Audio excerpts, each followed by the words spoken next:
नमस्कार दोस्तों, आप देख रहे हैं मिस्टर फैक्टर। मेरा नाम है सुनील कुमार और आज हम बात करने वाले हैं कि होलोग्राम क्या है और ये किस प्रिंसिपल पर काम करता है।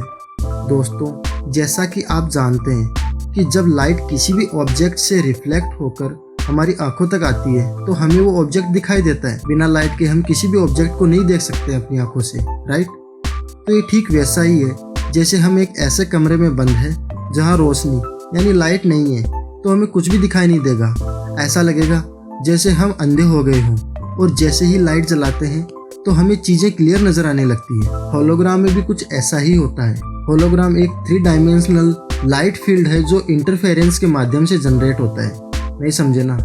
चलो मैं आपको एक एग्जाम्पल देके समझाता हूँ। दोस्तों, आपने कभी ना कभी अपने फ़ोन या किसी और गैजेट में वॉइस रिकॉर्ड ज़रूर की होगी, जहाँ आप कुछ भी बोलते हो वो आवाज़ रिकॉर्ड हो जाती है, जिसे आप जब चाहे जहाँ चाहे फिर से सुन सकते हो। इसका मतलब है कि हम आवाज़ या उस वाइब्रेशन को रिकॉर्ड कर सकते हैं, राइट। और जैसा कि हमने आपको पहले बताया है कि लाइट की वजह से ही हम किसी चीज़ को देख पाते हैं। यहाँ पर एक सवाल आता है कि जब हम वाइब्रेशन या साउंड को रिकॉर्ड कर सकते हैं तो क्या हम लाइट को भी रिकॉर्ड कर सकते हैं, जिसे हम जब प्ले करें और उस जगह पर वो चीज नहीं है लेकिन फिर भी हमें दिखाई दे? इस सवाल का जवाब है हाँ, हम लाइट को भी रिकॉर्ड करके रख सकते हैं और इसे जिस चीज के माध्यम से प्ले किया जाता है उसे होलोग्राम कहते हैं और इस टेक्निक को होलोग्राफी कहते हैं। किसी भी इंसान या किसी भी चीज की लेजर के माध्यम से 3D मैपिंग करके उसे 3D में कहीं पर भी दिखाया जा सकता है। उसे देखने पर वो बिल्कुल असली जैसा ही लगता है। आपने कई हॉलीवुड की मूवीज में जरूर देखा होगा। इसके बारे में हम विस्तार से जानेंगे,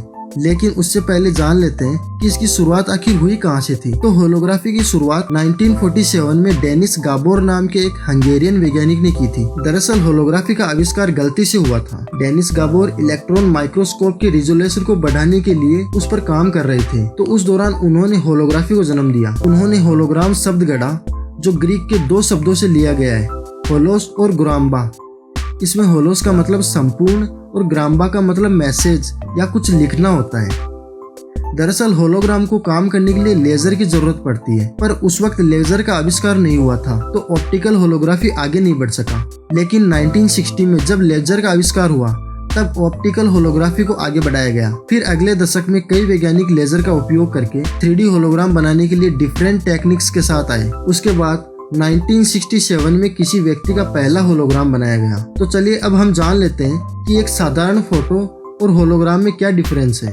एक ऑर्डिनरी फोटोग्राफिक इमेज लाइट की इंटेंसिटी को वेरिएशन में पकड़ती है, जबकि होलोग्राफी लाइट की इंटेंसिटी और फेज दोनों को पकड़ती है।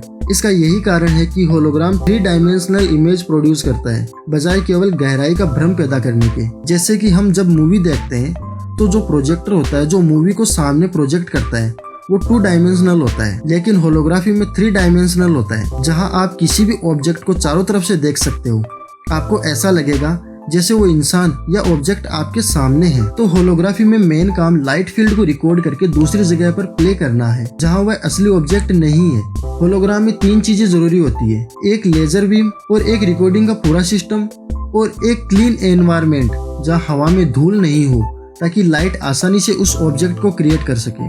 दोस्तों, आज हम वीडियो कॉलिंग करते हैं, तो क्या हम होलोग्राफी कॉलिंग भी कर सकते हैं? तो हाँ, हम होलोग्राफी कॉलिंग भी कर सकते हैं। जरा सोचिए, आप जिससे बात करेंगे वो आपके सामने खड़ा होगा, बिल्कुल नॉर्मल इंसान की तरह बात करेगा, आमने सामने बैठकर आपसे बात करेगा। इसकी मदद से लोगों को खुद से कहीं जाने की जरूरत ही नहीं रहेगी। जैसे कोई बिजनेसमैन है जिसको मीटिंग के लिए किसी दूसरे देश में या कहीं और जाना है, तो इसकी मदद से वो घर पर बैठकर ही मीटिंग्स अटेंड कर सकता है। उसकी जगह उसकी होलोग्राफिक इमेज क्रिएट करके वो दूसरों से बात कर सकता है। तो ये काफी अच्छी चीज है, या फिर यूँ कह ले कि कम्युनिकेशन टेक्नोलॉजी में नेक्स्ट स्टेप है जो बहुत जल्दी सच होने वाला है। तो ये वीडियो आपको कैसी लगी हमें जरूर बताएं और इस चैनल को सब्सक्राइब करना मत भूलें और घंटी के आइकन को जरूर दबा देना, जिससे नेक्स्ट वीडियो की नोटिफिकेशन आपको मिल जाए, और अपने दोस्तों के साथ इसे शेयर जरूर करें।